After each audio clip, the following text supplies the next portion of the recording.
Белка мен стрелка, ғарышкер, күшіктер.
Сонымен келдік бе?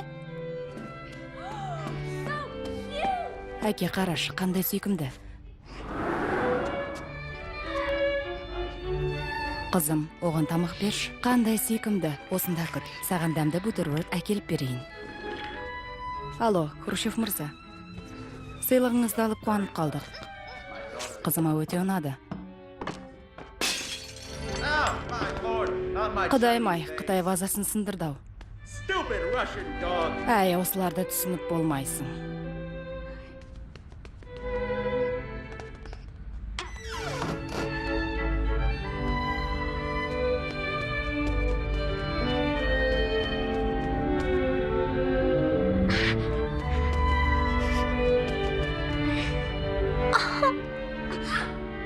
Сен кімсің? Мен үрпекпін. Үрпек? Мұнда қайдан келдің? Анығын білмеймін, бірақ мені сыйға тарту еткен сияқты. Президентке қашаннан бері қарапайым күшіктерді сыйлайтын болған? Мен дегенің, әлемдегі ең әйгілі иттің күшігімін ғой. Міне солай. Бұл оқиға осыдан 3 жыл бұрын басталған еді. Сол жылы жазда туған қала Мәскеудің көшелерінде қорқынышты адам пайда болды.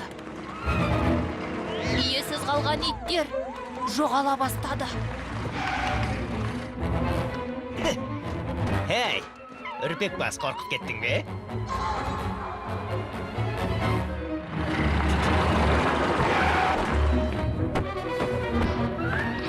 Ал, құлақшыным ұсталдың ба? Қауіппе деп, тоқта.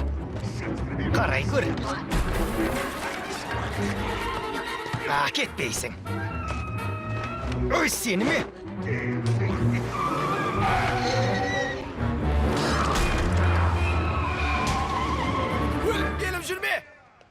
есіңнен адастың ба?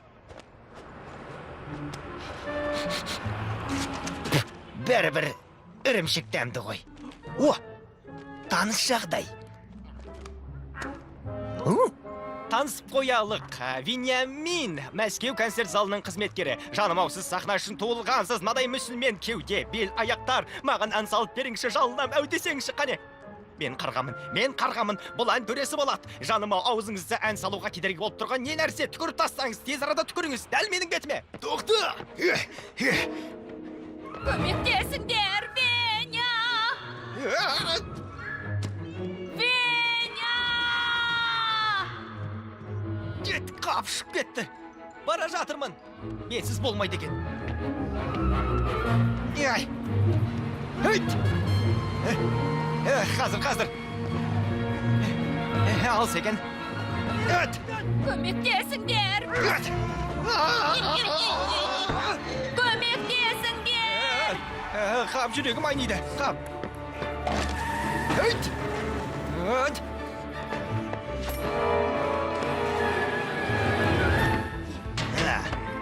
Міне! Ей, сені ме төбет?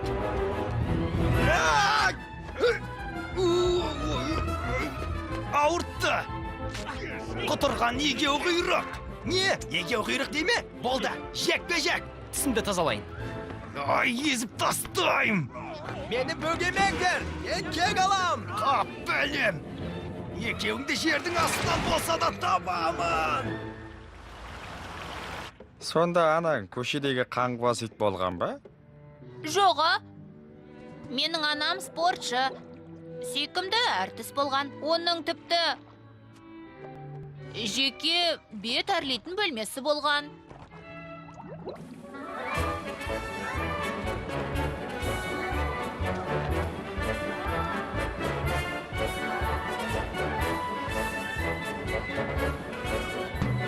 Жетістікте болсын айт! Аншлаг! Қане, костюмдеріңді кейіңдер. Пілнеге әлі боялмаған. Айда тез арада жуыңдар. Қоянды да. Еңсеңді көтер. Көңілдірек. Вольдемар, ой, ракетаны сындырма. Мына жер тар болып қалыпты. Бүлікті бүлдірмеңдер.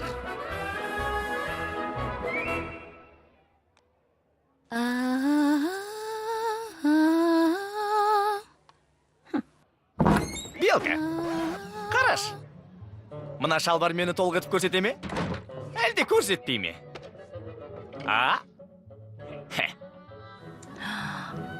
Өзіме лайық емдем таңдай алмай жүрмін. Сүт қосқан екілер ме? Әлде екілер қосқан сүт пе? Білесің бе, Белка?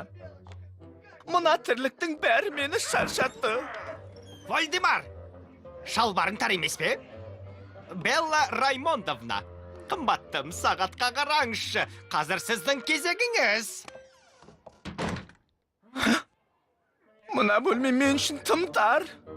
Мен де әртіс үшін тым тар. Мына шалбар да тар. Құрметті көрермендер, мархабат! Біздің әртістерді қарсы алыңыздар.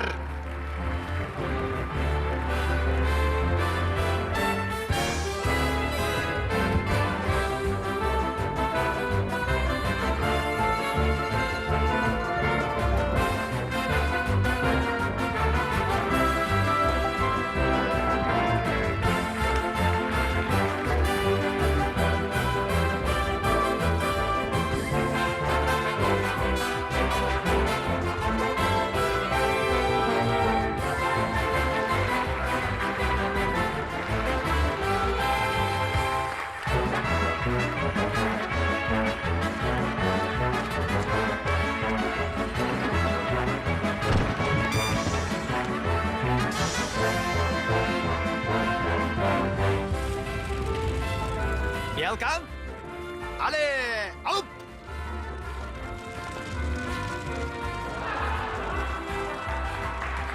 Мұның не? Қане, тағы бір рет. Але, ауп! Белка! Солай ма, жаман ит? Қане, бері кел.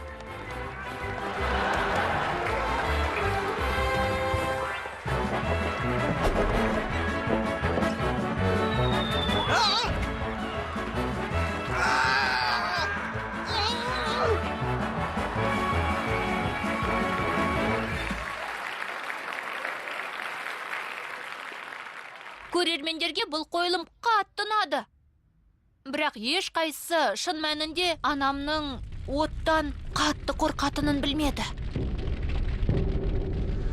Ей, мұнда кел, қорқма. Вене досыңмен керемет бір жоспар бар. Ей, құласаң, нардан құла деген. Кешір, ойланып кеттім. Демек, нөміріңді теріп, әлсіз дауыспен «Алло!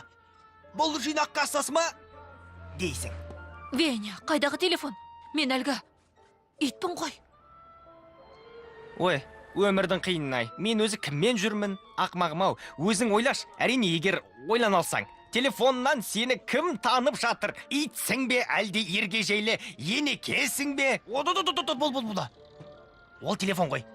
Веняғанға сен, ересектерше ақша табам. Сенбесең тісімді берем.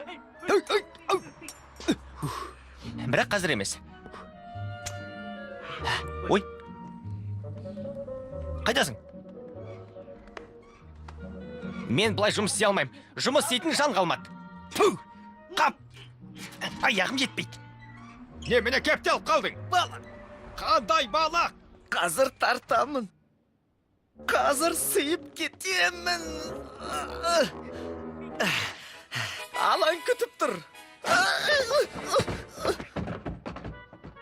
Ой, бүлінді. Дәл менің мансабым сияқты. Достар, соңғы рет сұраймын. Зымыранмен кім ұшады? Ой, есімнен шығып кетіпті. Маған бояу әкеліп еді ғой. Пілдерді бояйтын. Қорқам. Үргіден қорқам. Қорқудан қорқам. Мен зымыранмен ұшамын. Ғажап.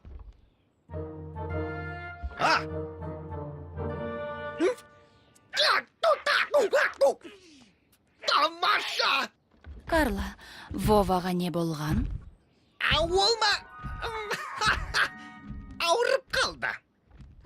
Ал сіз, Белла Раймондовна, 1 минуттан кейін шығасыз. Сау болыңыз. Әй, сіз не істеп жатырсыз? Тоқтаңыз. Жүріңіз. Мені қайда барасыз? Мені басқа Жүріңіз. Қиын емес, маған сеніңіз. Жүріңіз мына жаққа. Командир. Командир, көптеу емес пе? Қане, топ тұра.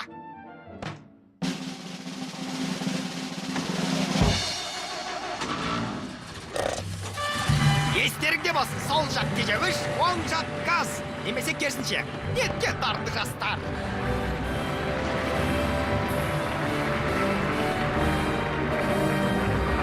Сәлем.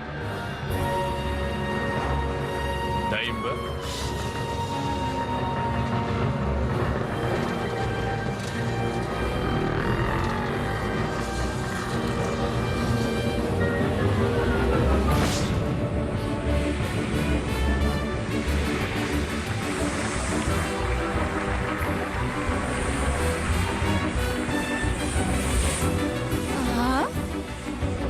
Оң жақ газ, сол жақ тежеуіш. Аха.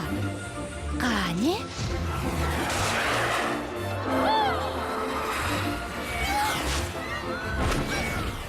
Ой!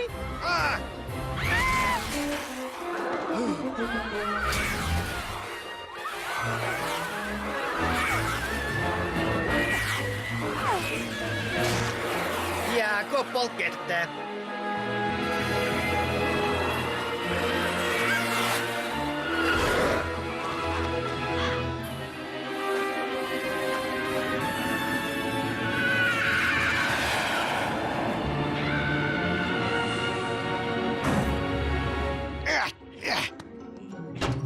Әрімшік. Қаландық. Жатын. Қап. Болды. Ақша!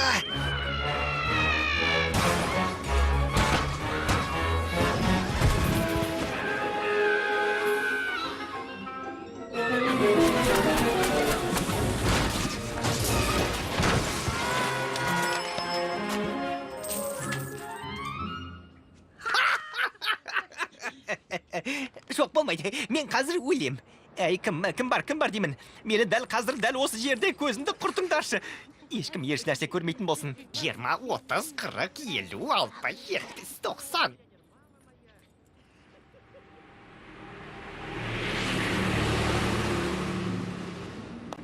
Шыбын кіріп кетеді. Кешірерсіз. Ренжімесеңіз, циркке қалай баруға болатынын айтып жібермейсіз бе? О, сен не, цирктіксің бе?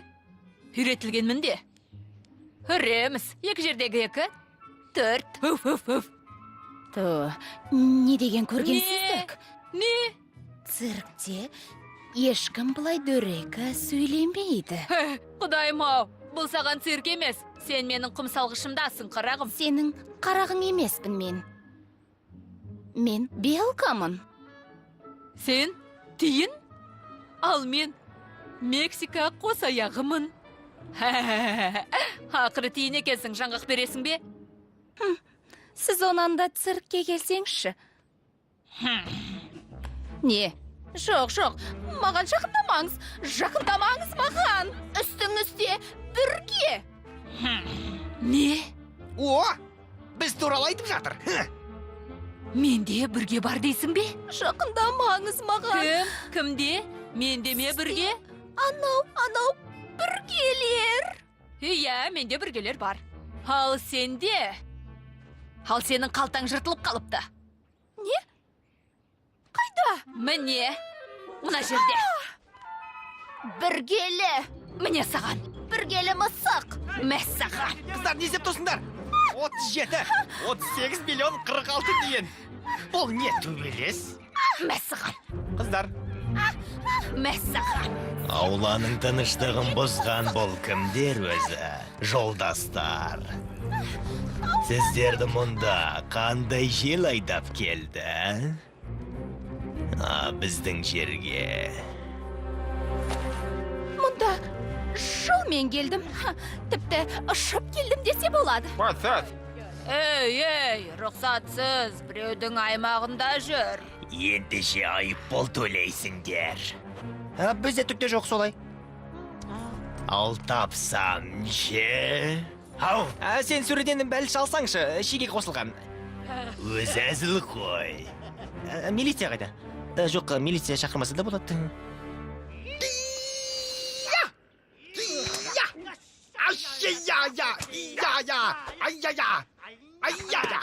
Болды, шаршадым. Қашу керек. Жоқ, жол ер, ақшалы ер азаматқа жол беріңдер. Жол. Ақшалы ер азаматқа жол беріңдер. Ай!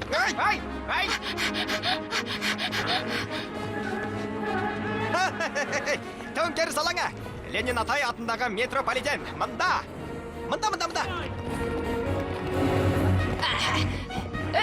Әне олар, кеттік. Ей, соқырсың ба? Мә саған, әдемісін ай. Сарайдағыдай, қандай керемет автоматтар болды. Қуды деген осы. Тоқта, бұл өтетін жер ғой. Сендерге өзі циркте еш нәрсе үйретпей ме?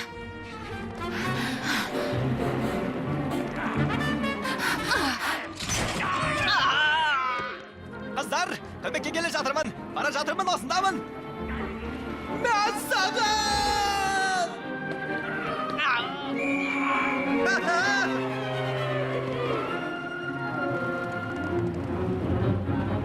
Бобслей мен нағыз жігіттер сырғанайды. Мен бобслеймен сырғанамаймын. Біз өзі қуып барамыз ба, әлде қатып барамыз ба? Мен қайдан білейін? Түсіндім. Қуала қане, алдартыңа қарама.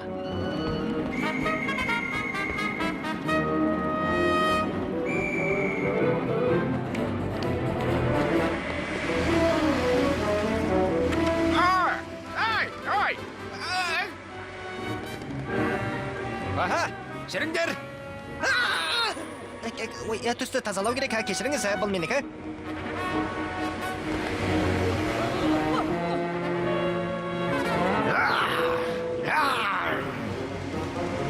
Болыңдар, болыңдар.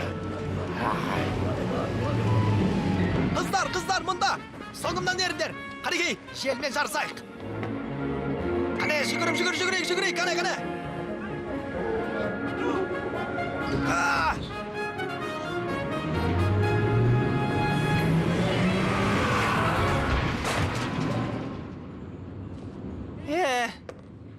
Миллиондарым жоғалды ау.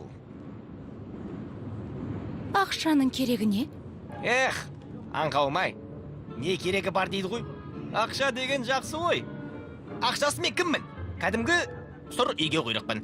Ал ақшамен мен ең болмағанда күзенмін. Вениамин күзенмін. Әдемі естіледі. ВДНХ бекеті.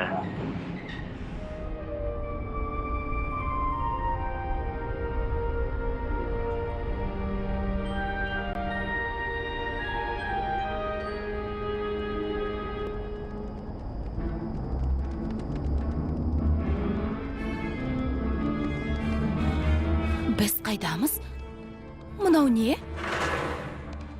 Мен осында тұрам. Назар аударыңыздар, біз әйгілі ескерткіш жұмысшы мен колхозшыға кіріп барамыз. Авторы Мухина В.И. Әуелде бұл 1937 жылы Париждегі бүкіл әлемдік көрме үшін жасалған болатын. Үстінде осылай жасауды ойлаған. Сәулетші Йофан Б.М. 1939 жылы мүсін қайта жасалып, көрменің солтүстік кіреберісінің алдындағы тұғырға орнатылды. Үлкен кеңестік энциклопедия мұнда. Социалистік шындықпен эталоны деп атайды. Жоқ, ірімшік бәрібір дәмдірек. Мәссаған.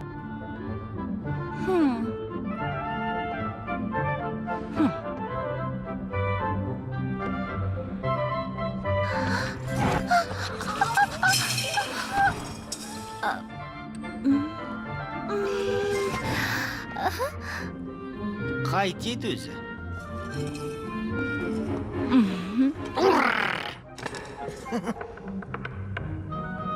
Ай.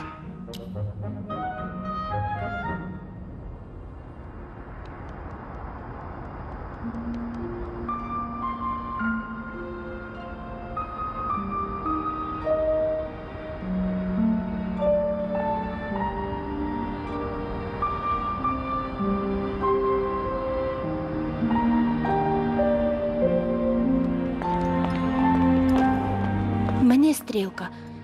Енді сен ешқашан адасып кетпейсің. Анашым, мынаның не қажеті бар? Болғаны дұрыс. Не үшін? Өйткені сен ерекше итсің. Неге? Өйткені сенің әкең ерекше. Неге? Өйткені ол ана жерде тұрады. Көрдің бе? Және мынандай марапаттары бар. Көрдің бе? Аспаннан жұлдыз аққан кезде бұл жұлдызды ит бізге сәлем жолдайды.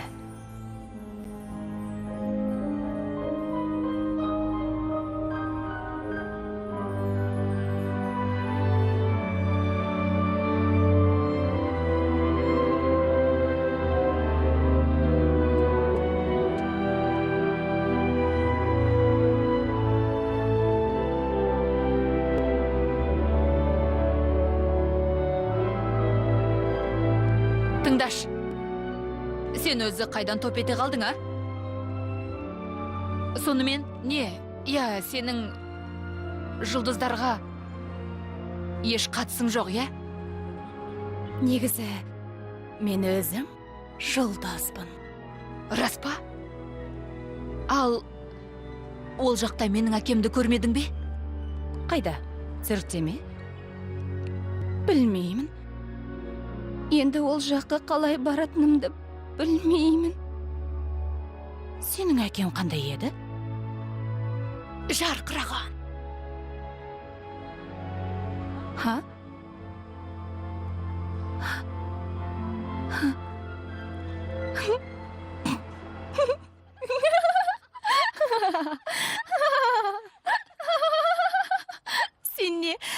әкеңді шынымен де ғарышта тұрады деп ойлайсың ба? Ай, надандық ай. Білгіш бола қалуын. Қазір саған көрсетемін.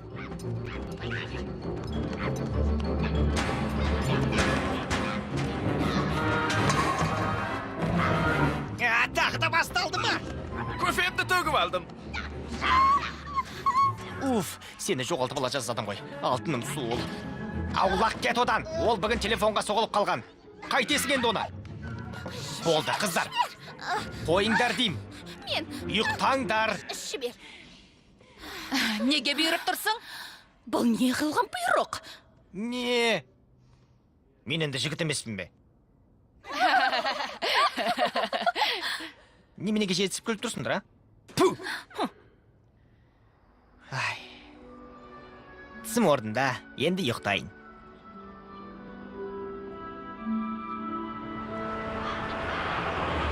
Белка, сені бір минутқа бола ма?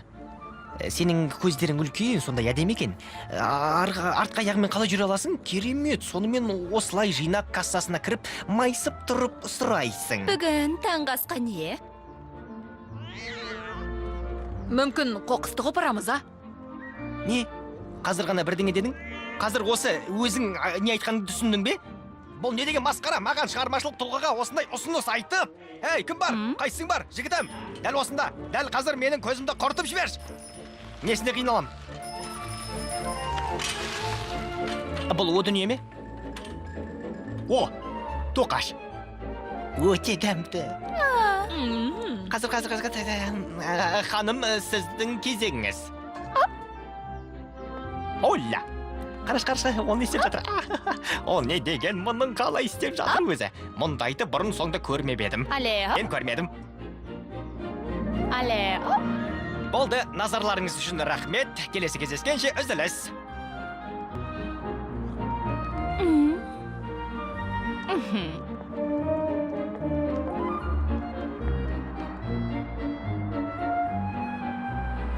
Ей, Белка!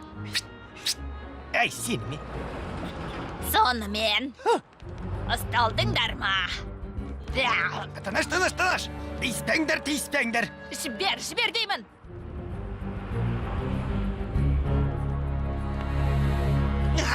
Тоқта! Тез арада жібер оларды. Бұзақылар. Қазір цирктегі жолдастарымды шақырамын. Арыстан, аю, піл, екі қоян және торай. Торай келмейді. Ауыр қалған. Және... Не? Сталдыңдар ма? Қап. Арылдама, кеттік.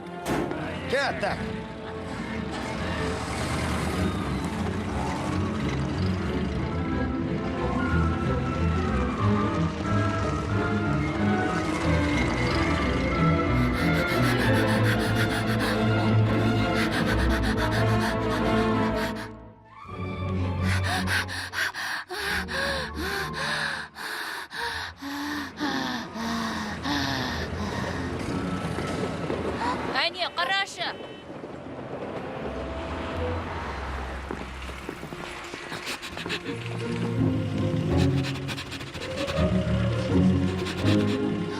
Біреу ғана сталды. Қалғандары қашып кетті. Ой, апатаймай. Құтқару қызмет келді. Осы менің көзіме елесіп тұрған жоқ па? Бұлғай сасқаның. Қашсаңшы бол, қаш. Дөрекіліктің керегіне. Ол ақмақ емес, ол жай ғана ақылсыз. Томпиған топақ. Оны неменеге қуасың? Не ғой, мұнда торды бекітіп тұрған қадауыш бар. Соны ақырын ғана суырып алу керек. Қане, алтыным. Ақылдым сол, байла.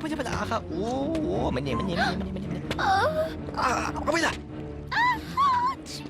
Бұнас нес? Өзі келіпті, енді екеу болды. Ей, дәу, аш деймін.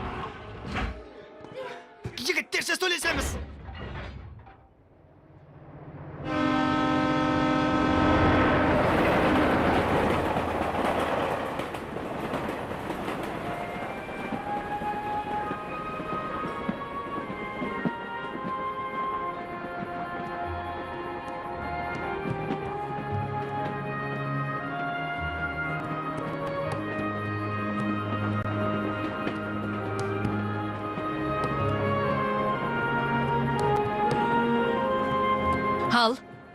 осылай ары бері жүре бересің бе? Тыныштал. Отыршы. Отыршы, өтінем. Саған қараймын деп көзім қыли болып қалатын болды. Жарайды. Жақсы. Қане, бәріміз отырамыз. Бізді бір жаққа барып, басқа жаққа барып. Және мен берілмеймін. Саған кім аралас деді, а? Айтшы маған, кім аралас деді саған? Көше заңын білесің бе? Бәріне қарсы, әркім өзіне жақтас. Ал біріміз біріміз үшін деген ізгілеу. Ізгілеу дейді. Сен өмірдің не екенін білмейсің ғой, қарағым. Мен еш нәрсе білмейді деп ойлайсың ба? Бізді қайда апаратынын да білемін. Рас па? Сонда қайда апарат? Тыңға, еліміз үшін астық өндіруге. Армандапсың. Бізді қиыр солтүстікке шанаға шегу үшін апарат. Білесің бе? Қалай сонда? Мен сүргейтімін ғой. Енді аязда шана сүйрейсің. Мен айтайын, мен қалай таситындарын білем. Екі ит оң жағында, екеуі сол жағында, ал шананың өзінде екеу құйрық. Енді сендерді біреу басқарып отыру керек қой. Сен араласпаш. Сөзі бар. Өй, сендерді ме? Қараш, сенен бәрі теріс айналды. Енді тек ойдан шығарылған қарыш иттермен ғана дос боласың. Олар ойдан шығарылмаған. Менің әкем расымен де жұлдызда тұрады. Және оны тауып аламын. Сенбейсің бе? Қара. Онда тура осындайы бар. Мұнда бәрі жазылған. Түсіндің бе? Онда не жазылыпты? Ақылдысың ғой. Өзің оқып ал. Оқығым келмейді. Өйткені әріп танымайсың. Менімен олай сөйлесуші болма. Ол әріп танымайды ғой. Мысық. Сен не дедің? Мысық. Мен бе мысық? Біргелі мысық.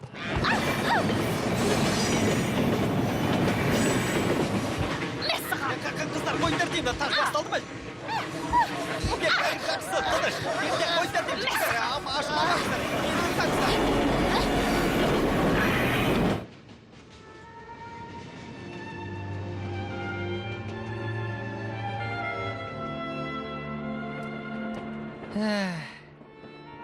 Бізді шынымен қайда бара жатыр екен?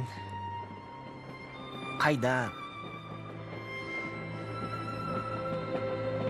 Еңсесін түкстайды, бояласа, бас үлкен, жоғары жағында жолағы бар. Иә.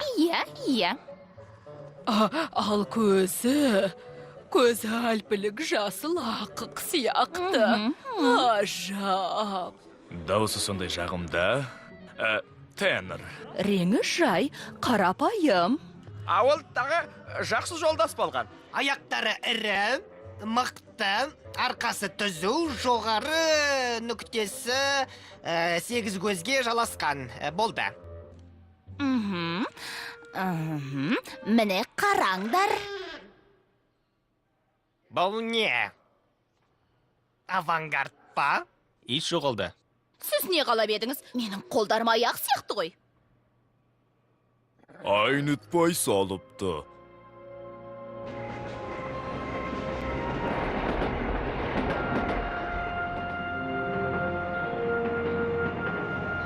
Келді. Жаңадан келгендер.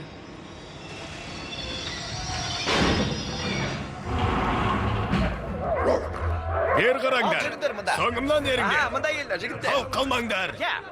Тез. Бір түрлі жер екен. Шынымды айтсам, менде бір тек қана бір нұсқа бар. Қытай шекарасындағы пионер лагері.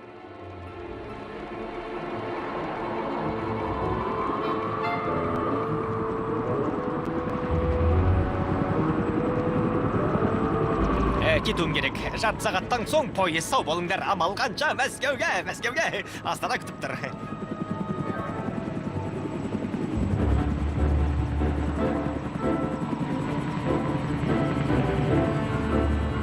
Қайда екенімізді білмеймін, бірақ мұнда асхана бар.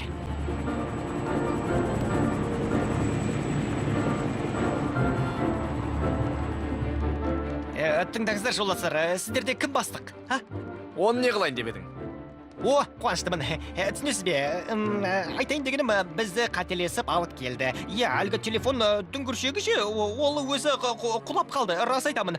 Біз онда болған жоқпыз. Стрелка, неге үндемейсің, бір нәрсе десеңші. Ей, жаңадан келген. Қазір сендерге атысты.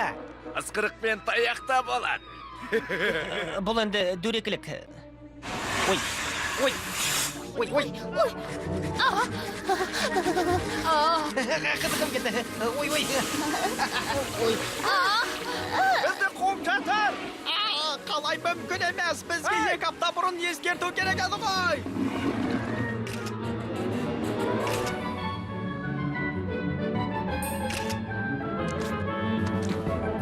Бұл не сұмдық? Мен бұны кимеймін, қойыңдар. Мені тез арада басшылыққа алып баруларыңды талап етемін. Жарайды. Ертең болса ертең. Негізі костюм жаман емес.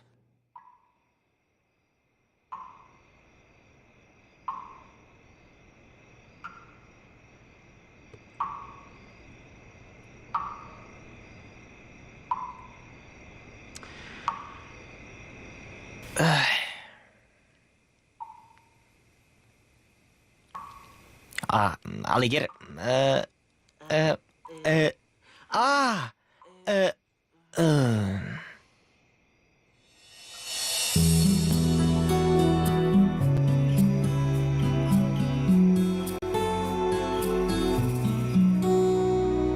Утро, Таң, пасмурно, сұр аспан, небо капает, тамшылар. город залит молчанием, Қалада үнсіздік тарайды. лужи, Шалшық, собак төбеттер, с мокрыми лапами су басып жүгіріп, и взглядом үмітсіз полумрака. көзімен қарайды. Окна, Терезе, үйлер, дүкендер, голые, кептерлер қанатын тарайды. клены Үйеңкі, на плечи бұтағы салбырап, роняют голову. әлемге басқаша Я в қарайды. другом измерении. Дождь, Жаңбыр, жаңбыр аспаннан төгіліп, төкті себелек. Арман адасып жүрген, қанаты көбелек. Шағала жолмай желдің өтінде үнсіздік басқан, қалада қалдау. Ал тұрыңдар. Тез киініңдер. Бұл сендерге 8 наурыз емес. Кім екендеріңді және қайдан келгендеріңді ұмытыңдар. Бұрын кім болғандарыңды да ұмытыңдар. Не қалайтындарыңды және не ұнатпайтындарыңды да ұмытыңдар. Кешіріңіз, сіздің атыңыз кім болды? Мен сендердің апаларың, әкелерің және шағым кітапшаларың боламын. Менің атым Қазыбек. Бірақ сендер мені құп болады. Жолдас нұсқаушы дейсіңдер. Сұрақ бар ма? Сұрақ жоқ. Солға! Болды. Басталды. Алға қадам бас!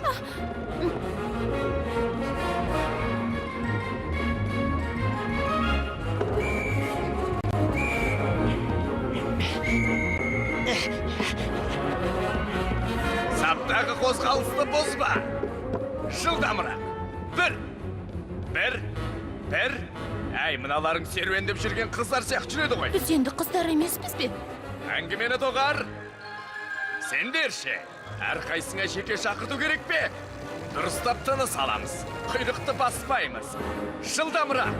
Жылдамырақ. Тез жүріңдер, жалқаулар. Бұл сендерге серуен емес. Жүгіре алмасаң еңбекте. Әйтеуір тоқтап қалма. Болды. Біткен жерім осы.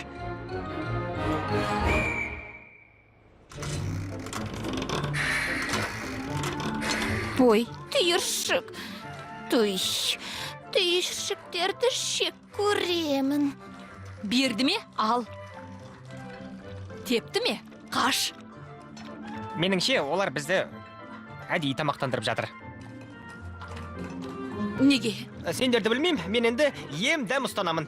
Негізі көп ұзамай мен бұл жерден қашып кетемін. Мұнда әңгіме айтпаңдар. Кешкі ас бітті. бірақ бұлай тез тамақтануы зиян ғой. Бас нұсқаушының ашуына тию зиян. Асқазан ауруы пайда болуы мүмкін ғой. Кім ауру? Мен ауру емеспін. Қане жүр? Қазір.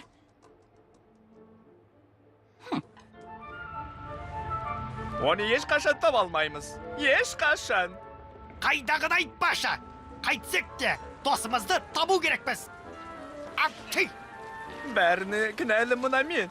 Ешкімге пайдам тимейтін тораймын. Белка, қайдасың?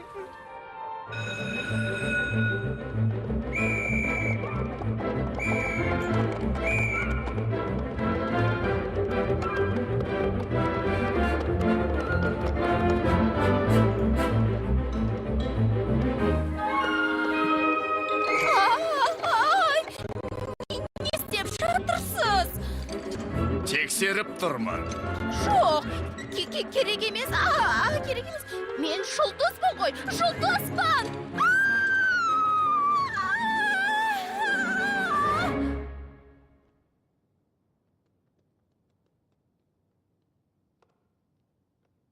Шынықсаң шымыр боласың. Мүмкін осымен доғарарсың. Енді осыдан сөйлеп көр. Мед бөлімшеге барып жатасың бе?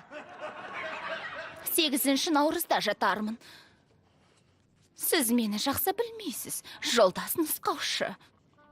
Нет, сен өлімнен кейінгі өмірге сенесің бе? Неден кейін? Мен оны қобырға ұқсас деп естігенмін. Және ең басында жарық болу керек. Жарық! Есетіс! Үміт оты жанған сияқты!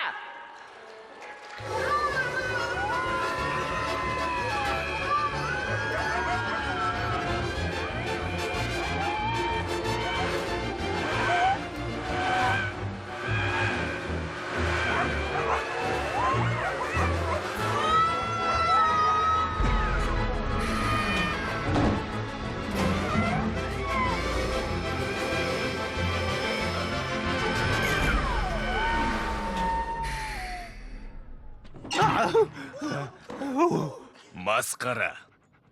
Қазірден ескертемін.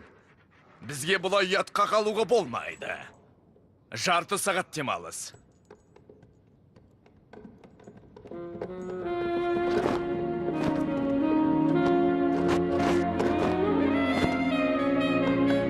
Өлбіріп тұр ғой өздері.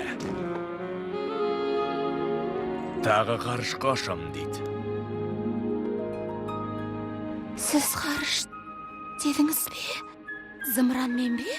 Стрелка, естідің бе? Олар тіпті мұнда не үшін келгендерін де білмейді.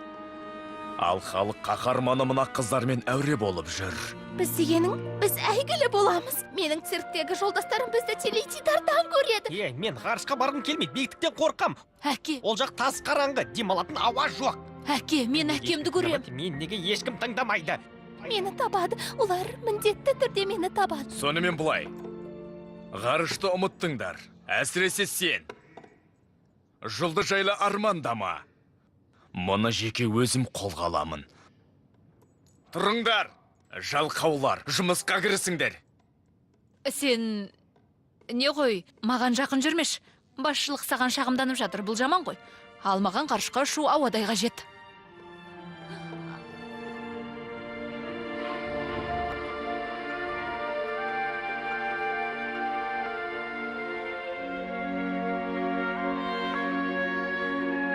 Анашым.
Бұл сендерге 8 наурыз емес. емес.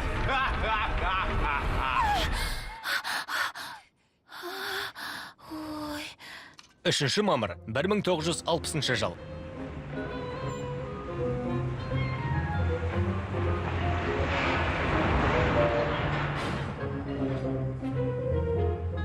Е, мына жерді қара.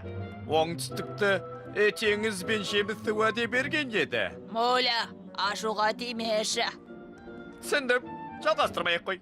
Ұшу 19 тамызға белгіленген. Дайындыққа 1 ай бар. Сендер отанымыздың атына кір келтірмеулерің керек. Ғарышқа ұшу үшін мына жарыс негізінде тек ең үздік екеу ғана жіберіледі. ең үздік екеу. Сөзімді түзетпей-ақ қой. Есеп басталды. Бәсеке, бұл әйелдер бөлімшесі ғой. Бәсеке, сіз қайда барасыз? Мен қыз емеспін қой. Әй, Бәсеке, мені жігіттерге жіберіңіз. Осында келді ме? Болды. Біз қателеспейміз.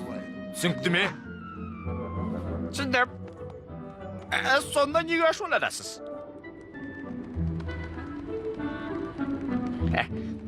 Қараш, мынау әлгі құмда жүргендер ғой.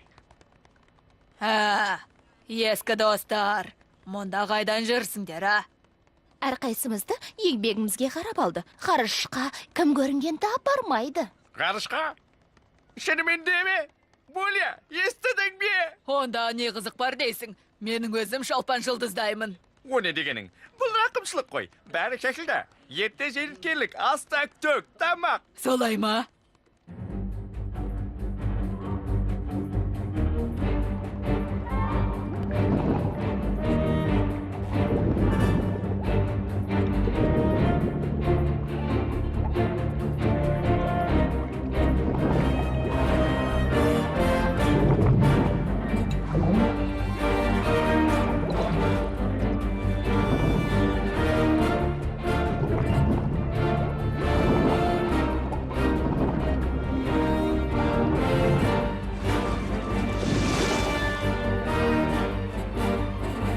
Стрелка, қане есіңді жи. Сендерге не болды?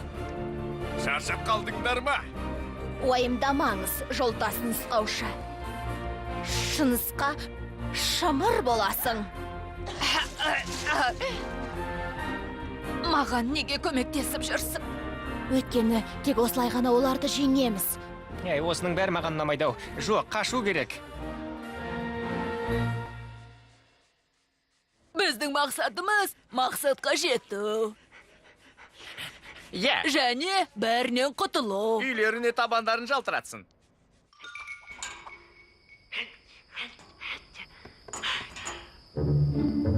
Әне олар.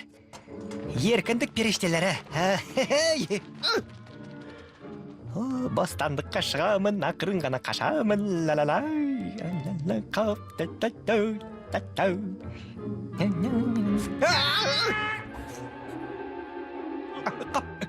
Жоқ. Тоқта. Апатай. Ай, аман қалдым ау. Ау! Жоқ. Кешіріңіз. Кім бар мұнда? Тоқта, қозғалма. Жерге жат. Қолыңды басыңа қой. Сәлеметсіз бе? Керек емес, қажет жоқ. Тек ұра көрмеңіз. Мен кінәлі емеспін. Мен тек айкезбемін. Мен сырқатпын. Есім дұрыс емес. Иә. Солай ма? Да. Дәрігерге апарайын ба? Бізде бір масақ дәрігер бар. Неге? Не үшін? Неге бірден дәрігерге? Психиатрдың кабинеті.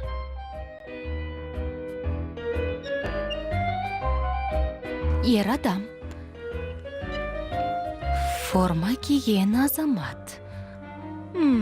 Сұңғақ бойлы, текті, қара торы, тыртығы бар.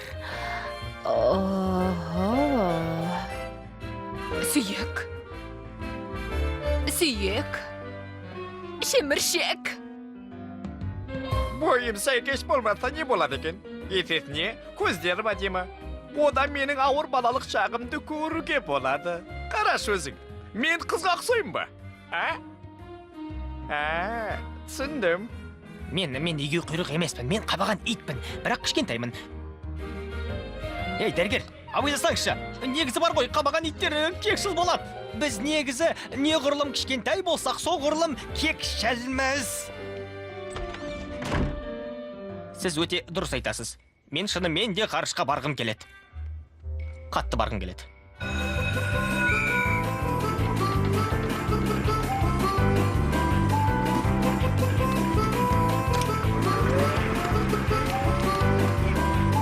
Очень неправ. Арманға қанат бермейміз дегені қателік болды-ау бұл енді. Көк аспан біздің жүректің үні, кез келген жан біледі оны. Сонау жұлдыздарда жұлдызды иттің іздері жүрме. Аспанда аппақ ай барда жарық, шатырда жатып көреміз күнде. Жарқырап жанып, көк жиек жақтан көрінер, жұлдызды аспан төбеден төніп төгілер. Жарқырап әне жұлдызың, оң жақта менің жұлдызым. Қиналсақ дағы тағыда, ауырып табан сирақтар, скафандр қысып басымды. Еңбек қой, ол бізді ақтар. Көктегі ғарыш біздерді көтеді түнде, көтеді таңдар. Қателесіп кетті-ау бәлкім, орындарың аулада деген жандар. Қарасаңдар көздерімізге, түсінер едің арманды біздің.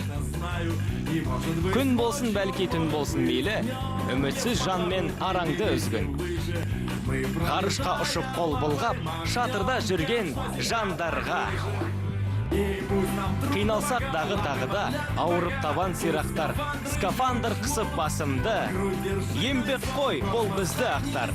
Көктегі ғарыш біздерді көтеді түнде, көтеді таңдар.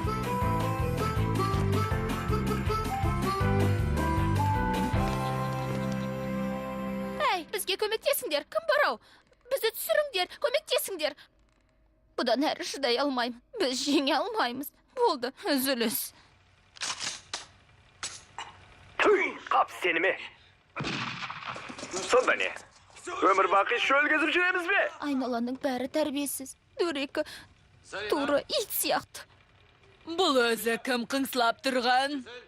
Сендер әлі осындасыңдар ма? Ғарышкерлердің мәдениетті демалысына кедергі келтірмеңдер. Оң! Тыныш, махаббат туралы басталды. Соңымнан еріңдер, ханымдар.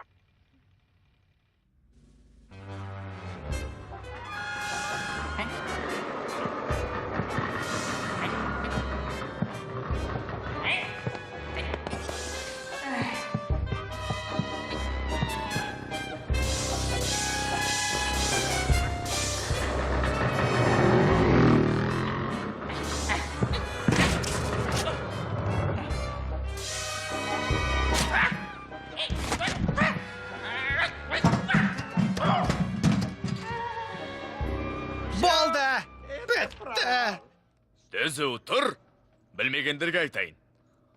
Отан кедергілерден басталып, кедергімен аяқталады. Қазір осы жерде жеңімпаздардың тағдыры шешіледі. Сұрақтарың бар ма? Жолдасыңыз қаушы, білгіміз келгені, бұл соңғы сынақ па? Аз білсең жақсы ұйықтайсың. Дайындал.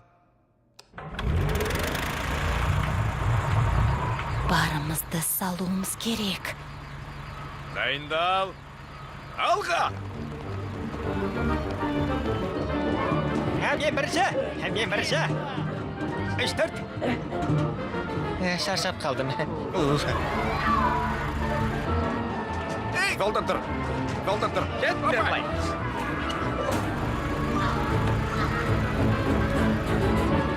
Жолдан кет. Дәмелім бе? Ой! Қалай?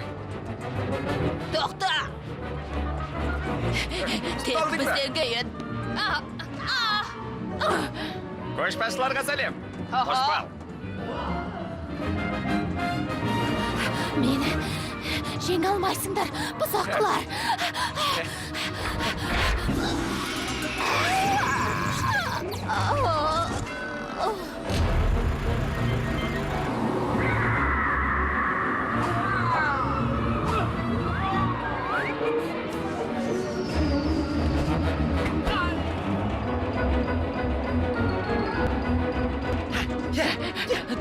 Иә, тек сөйлесек дегенбіз. Шын айтам. Тапқан екенсің. Ойбай. Ой. Мен ғарышқа ұшамын. Белка, дәл уақытында келдің. Стрелка. Ал, алға цирк әртісі.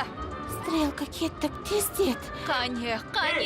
Ей, ой, мәс саған. Жолымыз болған екен. Қыздар, мұнда, қанекей, алға. Веня. Алақай. Алақай. Қолынан келмесе ғарышта шаруаң болмасын. Міне, солай. Менімен жүрсеңдер, адаспайсыңдар. Ей! Ал, Қане. ал. Жерге қону.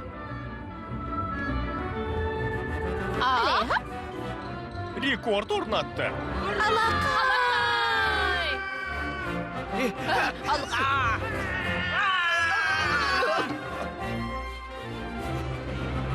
Біз жүгіруден жеңген сияқтымыз. Айттым саған парашют керек деп. А сен болсаң осы дұрыс деп қоймайсың. Мен. Не ғой? Оларды мәреден шығар. Не ғой? Мәреден шеттет. Белка мен стрелканы. Қызық. Төкте қызық емес. Айтарымды айттым. Тұратыр. Қызық жағдай. Жүзінде күйзелістің белгісі байқалады. Тәбетің жоқ. Ұйқыңда қашқан. Сен әбден шаршадың. Тексере бермеш мені. Ашушанды қызбалық. Тексерме деймін мен. Науқас бір сөзді қайталай береді ылғи. Тұйықталып үндемей қалады. Сырқаттың рахымсыз жан дүниесінде сыртқа шығара алмайтын нәзік сезім аласұрып тұрма. Ей, берғыры. Дәрігер, отаныма қызмет етемін. Ал сезім мәселесіне уақыт жоқ. Жарайды. Жарғы бойынша айтқым келген. Cherchez la femme, достым. Cherchez la femme. Болатын сияқты ба? Түсінген жан бағалар. Көрінбейді. Не? Болды. Бәрі аяқталды. Кеттік бұл жерден.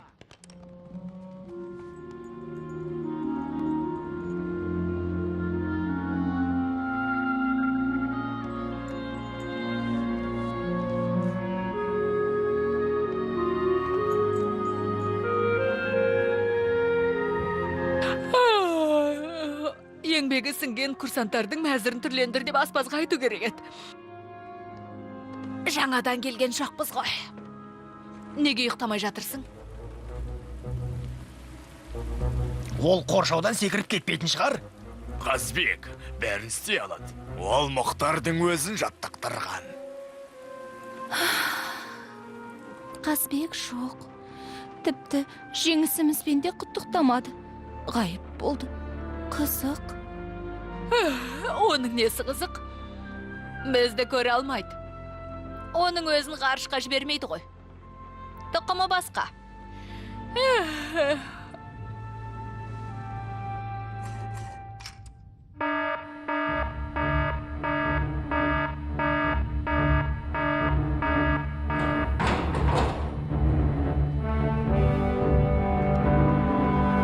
Қызық, мұны қалай түсінуге болады? Естуімше олар ғарыштан оралмаған. Ал мен үйге кеттім. Сәлем хатты кішкентай әріппен жазыңдар. Мені... Бізді ятқа қалдырма. Бүкіл халық саған қарап отыр. Халық? Ха? Ол қайда? Қайда? Айнадаңда. Сәлем жолдасым бола ма? Жан анашым, бұл мен, ұлың Веня. Анашым, мені бұл жерден алып кетші. Камераларың жыпылықтап жатыр. Паспорт ұтып қалдау деймін.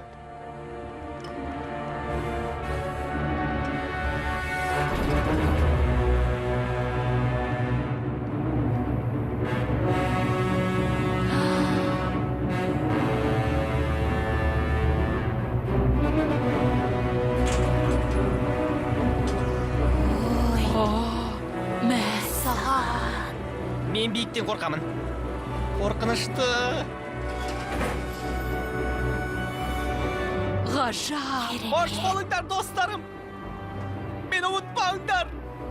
Ағат кетсем кешіріңдер.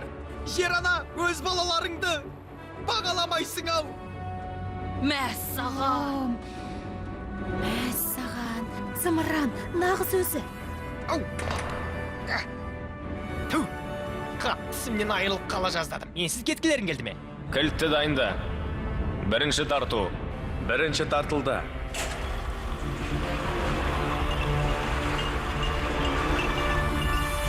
От алдыру. Алдын ала. Аралық. Достар, негізі сендер мен үшін негізі... Кеттік! Жіберу бұйрығы басылды. Зымыран тасығыштың барлық жүйесі қалыпты жұмыс істеп тұр. 10 секунд. Қозғалтқыш дұрыс жұмыс істеп тұр. Қандай жақсы, жағымды, жайлы. Итрон сағынып кеттік қой. Қысым қалпында. 6 секунд. Жану камерасындағы қысым. Қапталдағы және орталық блоктар. Қалыпты. 110 секунд. Қаптал блоктар ажыратылды. Екінші бөлік ажыратылды. Барлық жүйе қалыпты.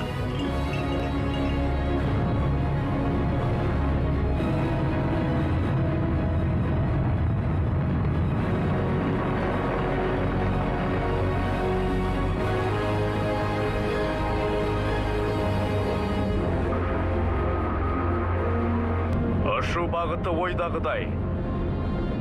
Кеме ғарышқа шығарылды. Құттықтаймын, жолдастар.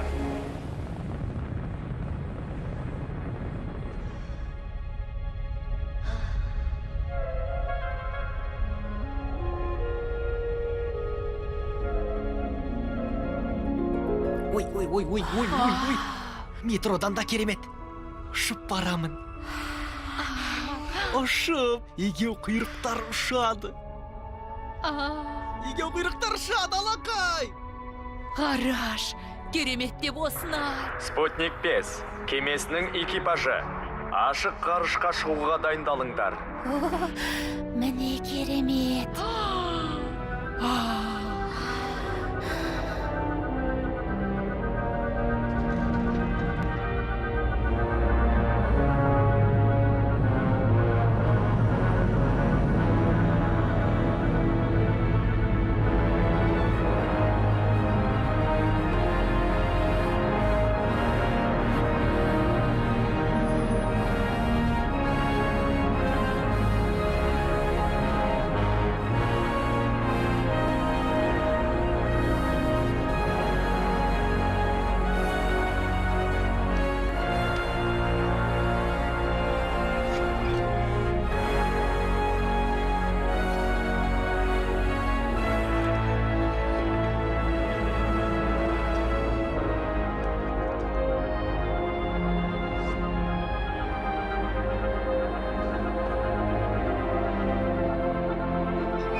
Жарайсыңдар, қыздар. Бәрі келді. Қарным ашып кетті ғой.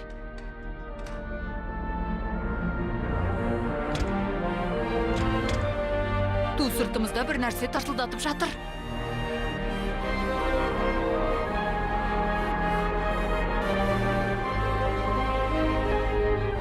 Белка мен Стрелканың ғарышқа саяхаты сәтті аяқталды. Сәлден кейін 3-ші бөлік ажыратылады. Және батыл ит ғарышкерлер отырған капсула парашютпен төмен жерге түседі. Бізді онда жібермегені де дұрыс болды, а?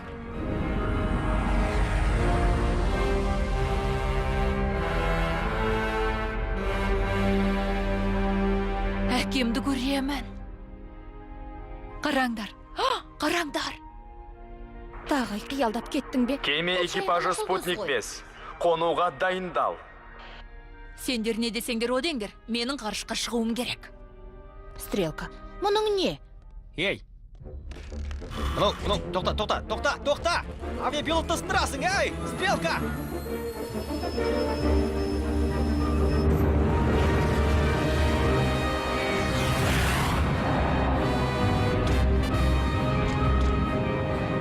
Ана жақта біреу бар. Марста тіршілік бар ма? Марста тіршілік жоқ па? Қазір ғылым соны анықтайды. Бөгде ғаламшарлық! Қыздар, сабыр сақтаңдар. Бәрін өзіме құрметті жолдас бөгде ғаламшарлық. Білесіз бе, біз мұнда кездейсоқ келіп қалдық. Келгіміз келмеген сенесіз бе? Ой, бұл бөгде ғаламшарлық емес, одан да сұмдық. Тоқта! Бұл заң бұзушылық, яғни тоқта! Бұл заң бұзушылық!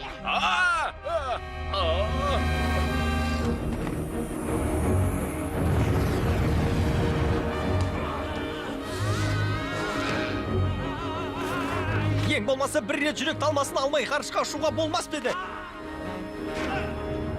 Мұнда қайдан жүрсіз? Кім? Мен бе? Енді мен емес қой. Тыңдаңыздар. Спутник 5 бағытынан жаңылды. Тез арада жаңа бағытты анықтаңдар.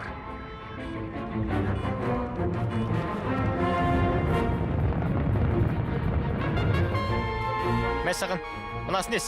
Бұл не деймін? Бұл не? Қараш қандай әдемі. Бұл жұлдызда иттер ұшып барады. Біздің бағытымыз дұрыс. Ол жаққа барғым келмей тұрғанын-ай. Бұл иттер емес. Бұл балқыған жұмыртастар. Жоқ, о не дегеніңіз? Егер олар тас болса, онда біз олармен ендігі соқтығысып қалар едік. Ой! Болды, біткен жеріміз осы. Апат! Бірдеңе істеу керек! Естесіңдер ме?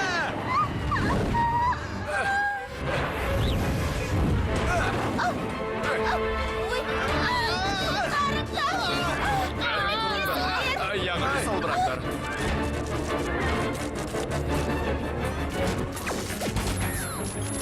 Ой, Мен үнемі айтамын ғой, әркім өз жұмысымен айналыссын деп. Құс сайрасын, балық үндемесін, ал иттер жерде жүрсін. Аспан иттер жүретін жер емес. Ой, пырмай басым айналып барады. Апатай.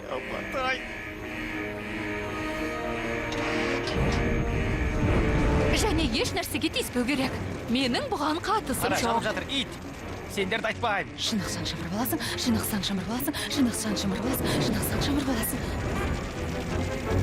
Жинақсаң шамыр баласың. Мен олай айттым ғой, маған ғарышқа баруға болмайды, жүйкем әлсіз деп, ол болса дегенін істеп, өзім ойлашам, Бастарыңды көтеріңдер, зымыранды өзім басқарамын. Ей, Нар тәуекел. кім бар мұнда?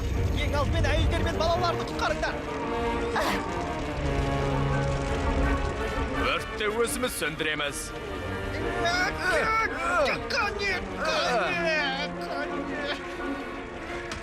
Демек, сол жағы тежеуіш, оң жағы газ. Кәне. Аспен? Ой, сумен. Атқылаймыз, шашамыз. Тоқтамаңдар.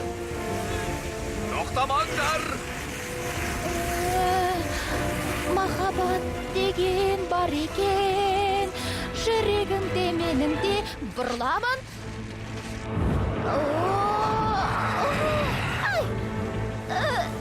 Ой, мынанын бекер алмай кеттім.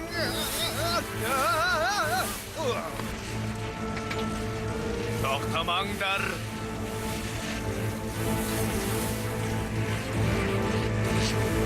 Веня, Қанеки. Қане.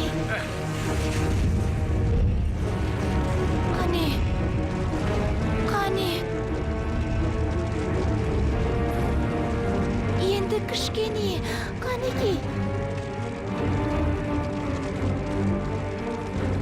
Венятай. Жаным-ау.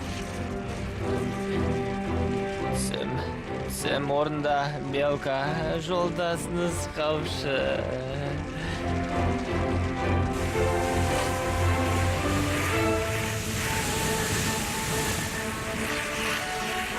Тоқтамаңдар! Тағы бір рет сілкінеді. Тоқтамаңдар.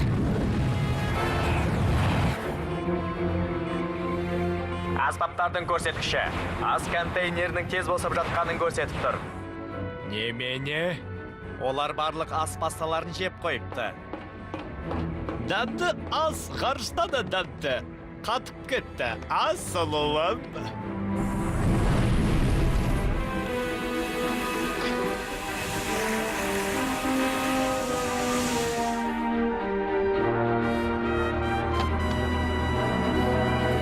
Несін айтасың? Менің атам бар ғой. Сол атам бірде аюға айтқан ғой. Жоқ. Тапқан екенсің, бұл сағатты маған жолдас Отто Юлевич Шмидттің өзі сыйлаған деген. Содан аюдың үстіне секіріп барып Цирктегілер көргенде ғой. сағатты алып,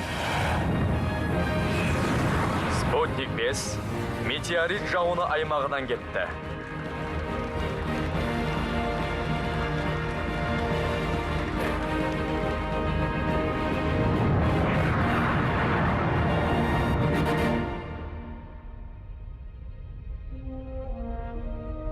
Ғарыштан ешкім әлі аман қайтқан емес. Мен сіздің бұл өте қауіпті еді. Бірақ сіз әрқашан ғарышқа ұшуды қалаушы едіңіз ғой. Мен бе? Мен жауынгермін. Отан үшін жан пида. Ал сізді ажалға қимадым. Мен сізге айтқым келгені... Саған Мен айтқым келгені сізге... Рахмет сізге.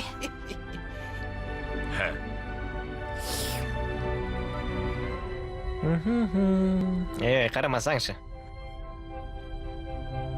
Қара, мынау. Сағиғыш. Ал мынау тауешкі. Мынау мен, мерген. Ал сен кімсің? Тоқты. Аха.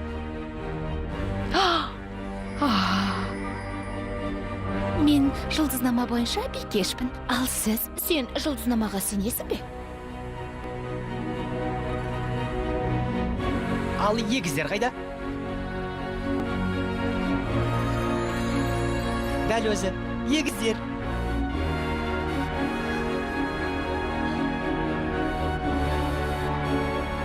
Осында отырғанда әкеңмен сөйлес. Ол сені еститініне сенімдімін.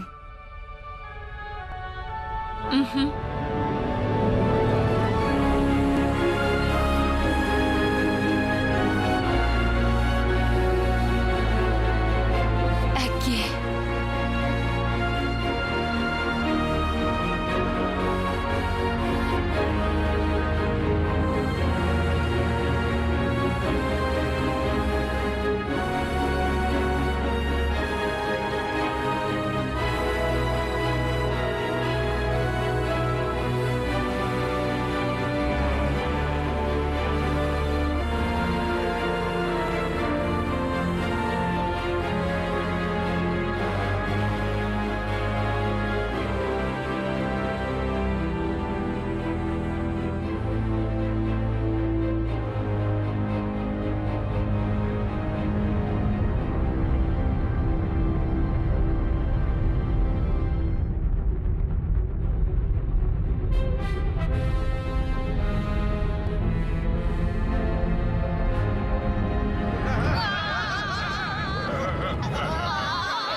Мұнда ешкім мазаламайды.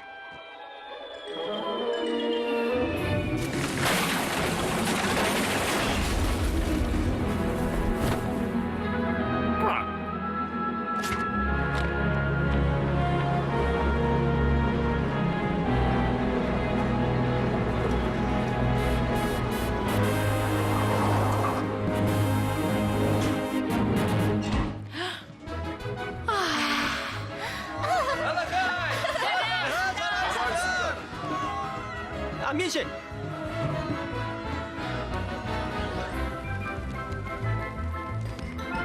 Разыбек, сен онда қайдан жүрсің?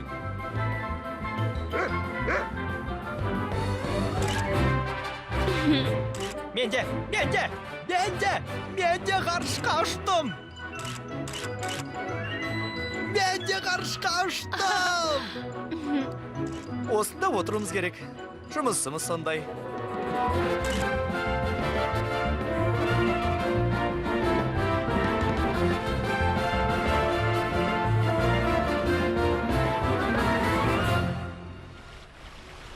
Бірақ шын мәнінде менің ата-анамның екеуі де ғарышкер болған.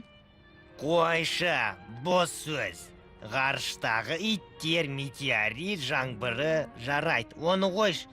Бірақ дәрігер мысықтың тышқандардың бір-бірінде біреуін жеп қоймай ғарышқа дайындауы өтірік. Маған сенбейсіз бе? Олай болу мүмкін емес. Сенбесеңіз, өзіңіз біліңіз. Менің ата-анам шынымен де ғарышта болған.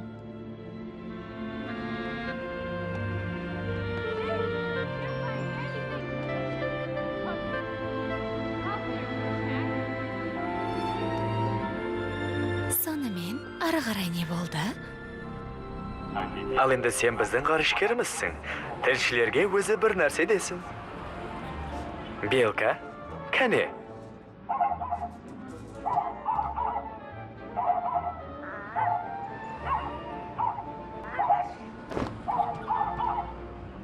Әрі қарай, Бүкіл ел жер Стрелка ақыры анасын тапты. Яғни, оны анасы тапты. Телекамерлар тек соларды түсіруде. Міне, олар біздің батырлар. Ал Веня болса өте атақты болып кетті. Қымбатты менің достарым.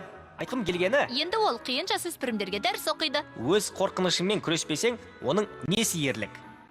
Бәр бітті деп ойлап, экипаждың рухы түсіп кеткенде, апаттың алдан алу мүмкін болмағанда, мен кенеттен түсінді берем деп айғай салдым. Жоқ! Мен жоқ! деп айғайладым.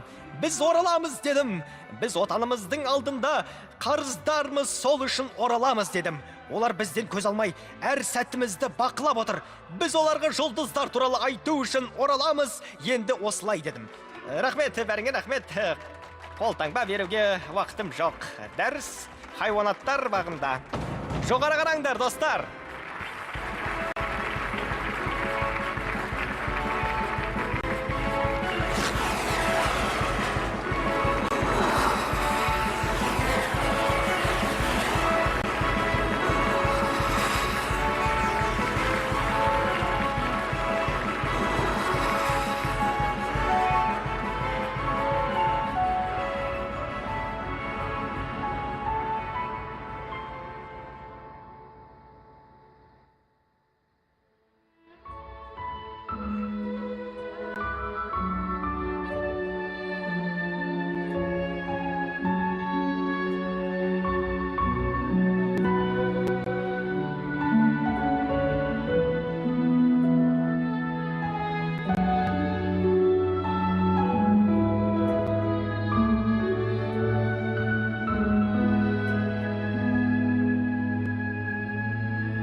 Иттен айрылма!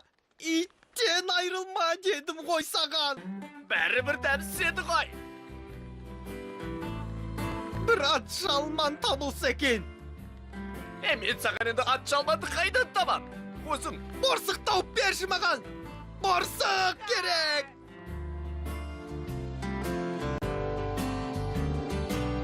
Похоже, немного осталось совсем, и скоро зима закружит. На 10 минут бы, ну хотя бы на 7, у прошлого нас одолжить. Конечно, все это глупости, но земля как волчок вертится. А вдруг они, как в каком-то старом кино, когда-то еще встретятся в городе дождь, а также по области.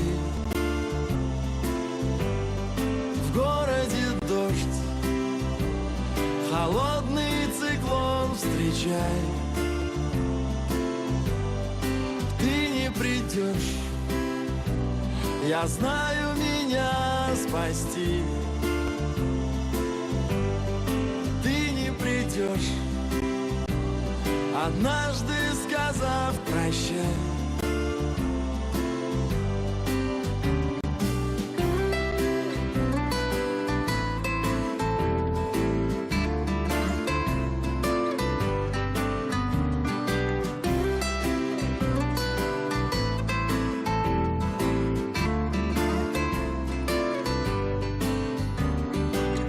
Похоже, немного осталось уже, становится все холодней. И мы со временем осторожней на вираже, и ждать перемен все трудней. Но свежий ветер все еще бьется в окно, и солнце с небес светится. А вдруг они, как в каком-то старом кино, когда-то еще встретятся в городе дождь, а также по области. В городе дождь, холодный циклон встречай. Ты не придешь, я знаю, меня спасти. Ты не придешь, однажды сказав прощай.